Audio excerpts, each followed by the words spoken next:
All right, so when you're making a Negroni, the first thing that you need are obviously going to be your tools.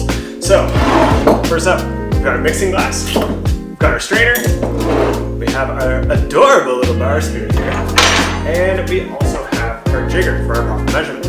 Now, after you have all those, we need the good stuff. So first things first, you can't have a Negroni without Campari. I can't believe I did that on one take. I thought I would drop that. Then we also need our gin. Preferably you want to go with a dry gin. I'm going with one from McLaughlin. They are a Quebec distiller, so Vive la Canada, and La Belle Balance as well. And we also need sweet vermouth, or at least in my case, what's left of it. Thank God I've got an extra bottle just in case. So to make this drink super simple, all we're gonna do, we're gonna take our mixing glass, and we're gonna do 1 ounce of this, 1 ounce of that, and 1 ounce of this. Super easy, not too hard to mess this one up. So we'll start with our Campari first because it's the good stuff. It's a little sweet, it's a little bitter, it adds a little bit of everything in there. So you measure it up, 1 ounce, pour it into our mixing glass. Next thing we'll do is we'll get our sweet vermouth. No particular order, just however you feel it. If you want to go gin first, go gin first. See what I care. Add this bad boy in, a little bit of this, a little bit of that.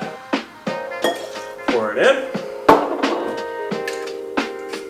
Next thing we'll do is add the gin. Now if you are not a gin lover, too bad. This drink's still going to be good for you anyway. So we'll take our gin, pour it in, an ounce as well. Beautiful. So now we got all that stuff in, now we need to chill and dilute it if you're going all professional like the goats do that I follow on YouTube as well.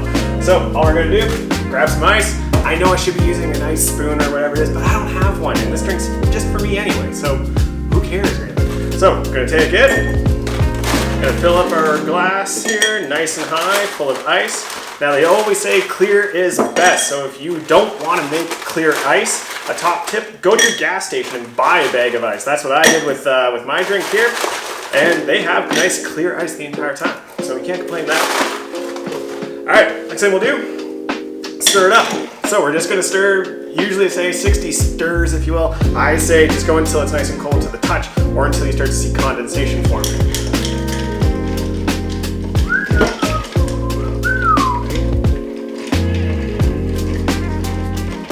Spin. Shake your hips while you're dancing. Even though you can't see my hips, I am dancing. All right. So, now that we have our drink nice and chilled and nice and diluted, what we're gonna do, we're gonna take our fancy schmancy rocks glass, or at least I think it's fancy schmancy, and we're gonna add some ice into this as well.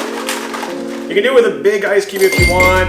I personally just like a little bit of crushed ice, like a little bit of smaller ice like this.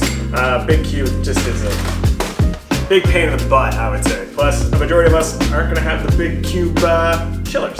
So we're gonna take our strainer, take that, pour it all in.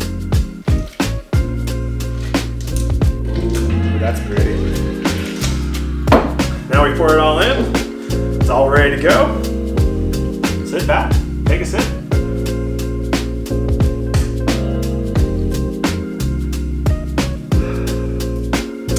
There's a reason this drink is my favorite. Oh, that's good. A little bit of sweet, a little bit of bitter. Opens up your mouth a little bit more. A little bit of dry on the end as well. Ooh, damn. That's a really good drink.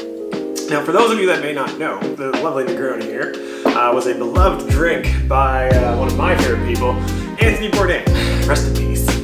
Now, this drink is part of the reason why I got into craft cocktails and drinks in general is because I was curious. Anthony Bourdain mentioned that he loved the Negroni, and I love him, so I figured, you know what, if it's good for him, it's good enough for me. So I went to a bar and I gave it a shot, and next thing you know, I don't know, how long was that? 6, 7 years maybe?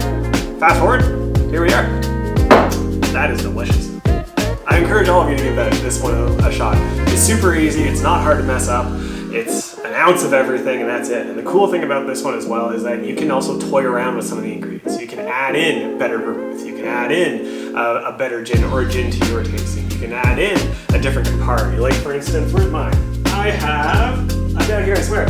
Like for me, I have this lovely little bottle of Campari. This one's a normal one, but it's also been aged in a bourbon barrel. So this offers a nice little vanilla note at the end that I actually quite enjoy in my Negroni. So yeah, it's a really fun one, super easy, and you can take it a million different ways. So much so that there's actually a book dedicated to the Negroni as well as different variations of it as well. And yeah, I think that's a bit it. That's all for today, guys. I hope you enjoyed it. I hope you enjoyed the good stuff as well. And please make sure you like and subscribe down below. I would really appreciate it. And follow me along in this crazy YouTube adventure that I'm about to get myself into. Hope all you have a great day.